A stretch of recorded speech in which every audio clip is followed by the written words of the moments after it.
Chapter 17. In the evening, the soft lighting sprays warm highlights and shadows on the 33 faces before me. I feel this loving mood has been set to help everyone forget about death for the next few hours.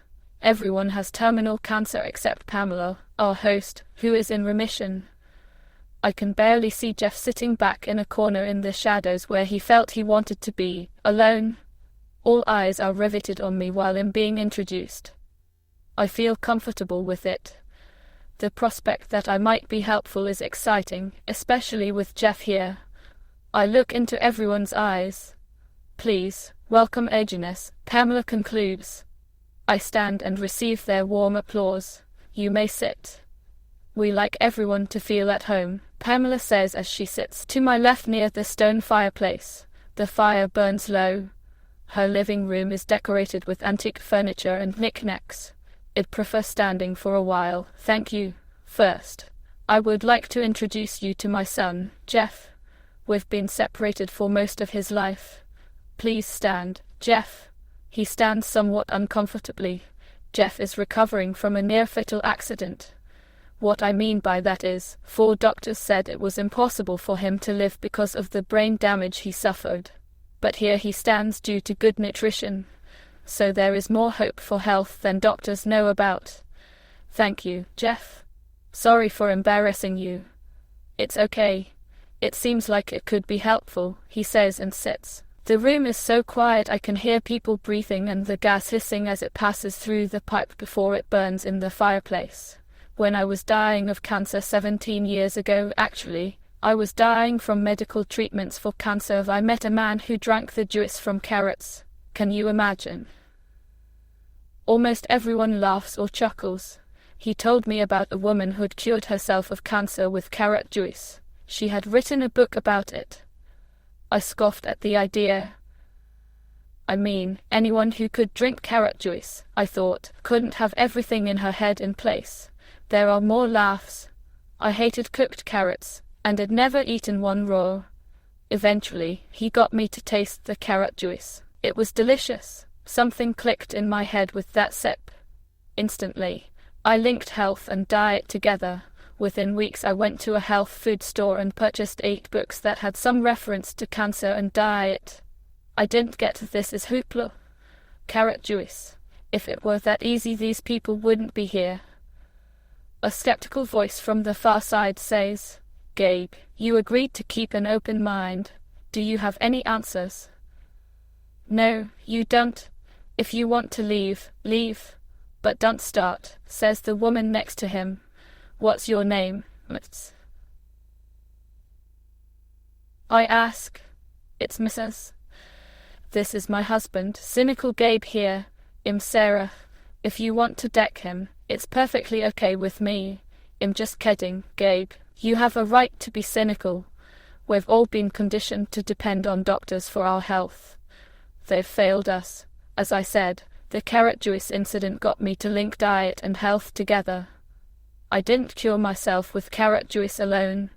I don't know how many people here can heal themselves with the diet logic I've devised, but it has been my experience that it works for everyone who does it, for as long as he or she stays with it. The tension dissolves. A hand from the darkest shadow next to Jeff rises and I call on her or him.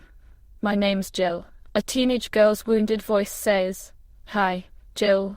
She leans forward and I see her face. The tension is extreme around her eyes.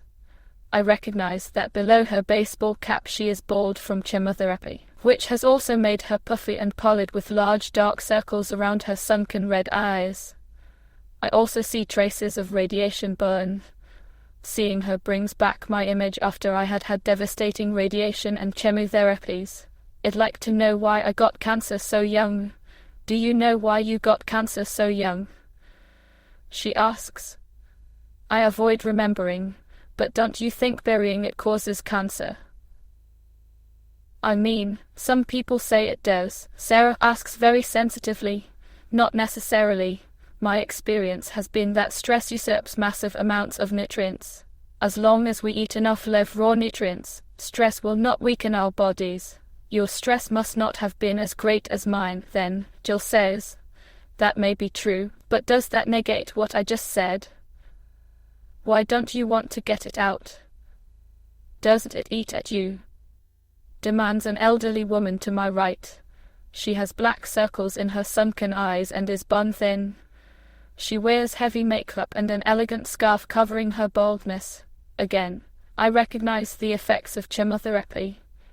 The sight of her brings me to tears. Talking about it won't change my past. I've made peace with it and I move on from here. When I was young I was always sick. Now I'm healthy. What more is there? I ask. I think if you'd let it out you'd be even healthier, says a man confrontationally. I see the fresh burns on his neck and face from radiation therapy. I cringe. I remember how sore and tender my flesh was after radiation treatments. I would agree, if I were bitter about my past. But I'm not a victim anymore. The past was, my present is mainly what I make it. I say, if you made your peace with it, it shouldn't bother you to face it. Gabe mocks me. I notice Jeff and Pamela getting angry for me. I'm sorry, this isn't going well, Agnes. What's the matter with all of you? He's come to give us what he has to offer. Please, Pamela says anguished. How can he look so healthy and have had blood and bone cancer? I want to hear the whole story, Jill, the teenage girl, demands.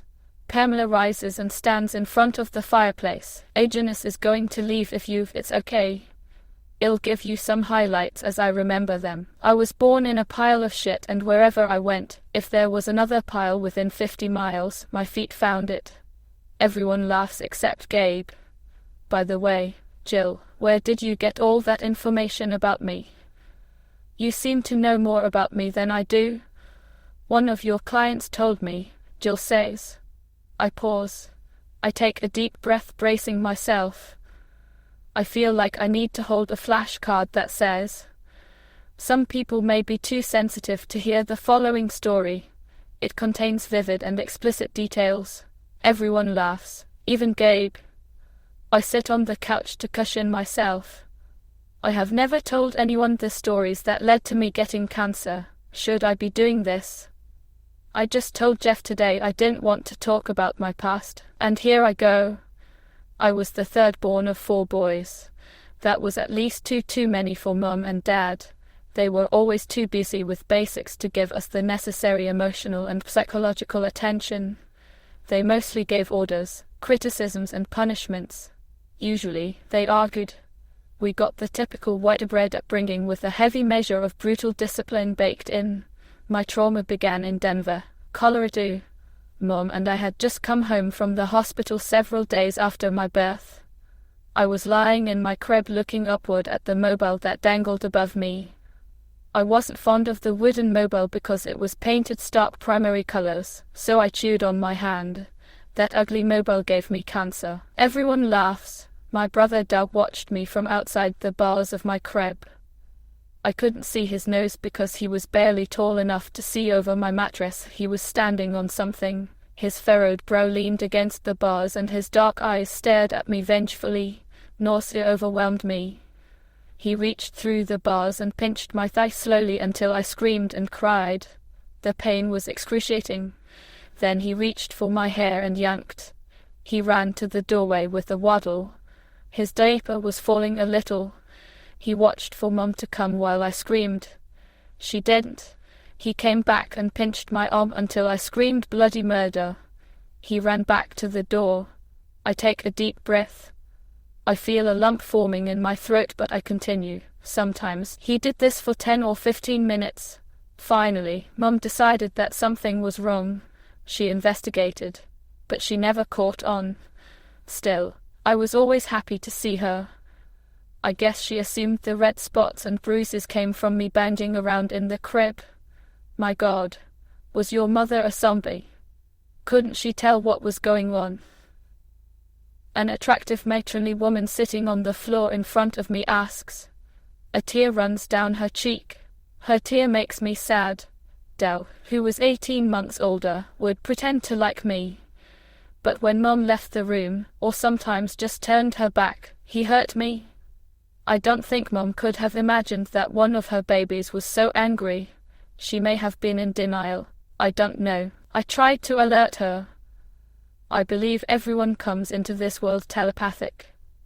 I'm no different than anyone else. I knew when Doug was on the brink of hurting me. A couple of times I screamed to signal Mom when he approached. Doug leaned forward. He stared intensely into my eyes and I heard, "If you ever let her know, you'll really suffer." But his lips didn't move. Mom didn't hear. Someone gasps. I noticed Jeff looking distressed. At that moment I realized I was living a nightmare.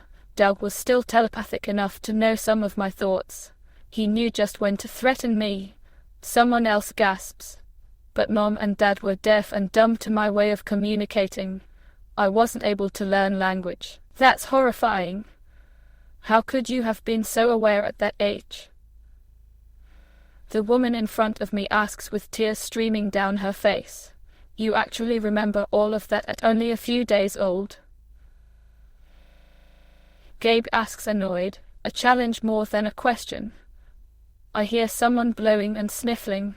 I guess I remember because of trauma. Hasn't everyone heard enough? You want my guts too? I ask humorously. Would like to know the gravity of it. Gabe challenges again. I remember the first time I fought back. It was the Easter Sunday before my second birthday. Doug was 3.5 years old. Mom, my two brothers, Don and Dow, and I were in our church clothes standing on the sidewalk outside our home in Oak Ridge, Tennessee. I watched the clouds my breath made in the frosty air while Dad took me moving pictures of us. Doug jogged a knuckle in the soft of my spine without anyone seeing. I itched. Adrenaline rushed into my blood. It seemed to race through my spine and into my nervous system. I lost control. I turned on Doug. I hit and frightened him. He was afraid that Mom and Dad would realize he caused me to do it, so he froze up. I pounded on him. Stop that. Mom yelled at me. Doug learned he could get me into trouble. Every time he furtively hurt me and I defended myself, Mom and Dad spanked me. I looked like a mad child. He looked like an angel, but he began hurting me less. I came to believe that I couldn't trust anyone, not even my parents. I kept to myself as much as possible for the next 2.5 years. I didn't care to talk to anyone unless I was forced to with an "answer me, or I'll wallop you" from Mom, Dad or Doug. The day my semi-victories with Doug ended was the day my father betrayed me. Doug had begun kindergarten. I wanted to go too. I followed him to school. He got enraged and started pushing me. I beat him up. A paper boy stopped the fight. He took me home and told my parents. Dad said to Doug, "He's smaller than you. Don't let him get away with that. Look, hold your hands like this. Clench your fists like this. Keep your hands up like this, so you can block his fists when he tries to hit you. Like this, see? Then punch him back, like this. He'll stop hitting you." I hear a gasp among a few sniffles and groans. Didn't you learn to fight the same way? Jeff asks hopefully. Doug was stocky, a full head taller than I with much longer arms. I had a squat build. There was only one thing Doug feared from me after that. If I could talk, I could prosecute him before my parents. He made sure I was too afraid to talk. This caused me to be borderline autistic and severely dyslexic. Schools worsened my problems. Mom is Catholic and put us in Catholic schools. The nuns in my first and second grades ridiculed me and smacked me with rulers because I couldn't read a word. I thought the whole world was full of raving maniacs. They solved their problems, or so they thought, with intimidation and violence. At age 7, I decided that I would make Doug my friend, but his animosity was immense. He continued to hurt me. The constant stress and abuse strained and weakened me. I got sick more often as the years passed. Excuse me. I have to catch my breath. I feel as if I'm going to cry. Crying in private was the only release from my childhood traumas. Crying felt so good that I still cry, or at least tear up, from pain, joy, tenderness, and just about anything that touches me deeply. 3 women come and hug me. I start to weep. We weep together. Another woman and Jill join in the hug. Weeping. Jeff joins us, then everyone but Gabe joins in. I begin to laugh. Then I break down crying. I feel like a water pipe with no valve to turn me off. Would somebody please turn me off? I joke. Everyone laughs. Okay, I sniffle. Let's try to get through this in one piece. Let's see. So, my being compassionate and understanding with Doug rarely helped our relationship. He accused me of trying to be a saint. He said I was really the devil. He called attention to my anger. I felt my anger. It felt destructive. I began to believe that I was evil. At age 8, I stopped trying to be his friend. I became brazen enough to try to communicate with Mum and Dad that he was hurting me. They repeatedly told me, "You must have done something to make him hurt you." I wanted to sass back. Yes, I was born. I hadn't learned the sound patterns to express my concepts. Then at age 10, a light of inspiration struck. I took on Doug's criminal attitude. I immersed myself in his emotions the way an actor does. I became the frustration, the anger, the hostility. I was a better thief than he was. He shared in the loot. I fought and beat other kids. He enjoyed it. Sometimes I flipped. I waved a knife at him, or my Knights of Columbus sword, or a big gun. At those moments he was frightened of me. As a result, I spent 10 minutes, a day, a week, or 3 weeks without being harmed. But I had exchanged one set of terrors for another. I could get caught. When Dad caught us, he went wild on us with either belts, wooden clothes hangers, wiffle ball bat, 9-iron golf club, or wooden toques for paddle. He forced Doug to make the paddle. I had to sand and finish it. Child abuse was called discipline in those days, because fighting and sharing the loot were social activities. I began to play with other kids. I was attracted to nerds because they were rarely verbally violent, and never physically, but I still couldn't communicate well because I couldn't articulate my thoughts. I had difficulty forming sentences. The nerds thought I was an imbecile. I chose to play with girls who were smart and compassionate. Jill weeps by herself. I hold her while I continue. Jeff smiles supportively. Mom realized I needed help. She hired a reading tutor for me when I was in 5th grade. Kitty was a cum laude college student. I was delighted, but Kitty didn't have the understanding or patience for my problem. She laughed uncontrollably at some of my pronunciations. I was humiliated because I admired her and thought she was beautiful. Gabe laughs. Everyone rebukes him. I think Gabe laughed because he identified with me. I say, "You're too kind to him," the white-haired woman says in a witty tone. "Sorry, Gabe." I guess cynicism breeds cynicism. Mom fired Kitty after the first session. A year later, my parents shut Doug and me in the same room every Saturday. They gave each of us a book and a dictionary. What use a dictionary is to someone who can't read? I'll never know. I don't know if Doug had my problem or just hated reading. I was losing my telepathy. I was afraid of knowing Doug's thoughts. He knocked the wind from me when I did. Several times I fell unconscious thinking I wouldn't awaken. That would have been okay with me if a place called Hell hadn't existed for me then. We couldn't leave the room until we had each read at least 4 chapters. I was resourceful enough to hoodwink Mom and Dad. I chose books they would never read, from the Tarzan series. I had seen the Tarzan movies at Saturday matinees. I had learned enough sound bites to tell a little of the story by deduction and imagination. It worked and I was released from confinement after 6 Saturdays. Didn't Doug ever change? To make a long story short, Gabe jests. "You are so rude." A voice spews. I thought we had outgrown our childhood irritations, but at a family reunion only 9 years ago, when Jeff was 13, Doug mashed watermelon in Jeff's face. Jeff couldn't breathe. because Doug had always been a good father to his children. I realized it was an extension of his hostility for me. Doug seems to be a likable man to everybody else. To maintain compassion and equilibrium, I think of him as a dark angel who helped me face fear and disease head-on, and to reverse and heal them. I cheated throughout my schooling. I was always terrified of getting caught, but I didn't know any other way. There was no help to ask for as far as I knew. I had been led to believe that my inferior mind couldn't be fixed. Jeff stirs restlessly. He looks hungry and tense. I decide to finish and take Jeff home. Then I married at 16 and had Jeff at 17. I was divorced at 19. So, a lifetime of toxic medical drugs, pollution in everything, especially diet, and daily traumas made me weak enough to quickly develop cancer from medication, surgery and radiation treatments. I was on my deathbed when I began to read well at age 22. I literally woke one morning several weeks after my initiation into carrot juice and diets and I could read.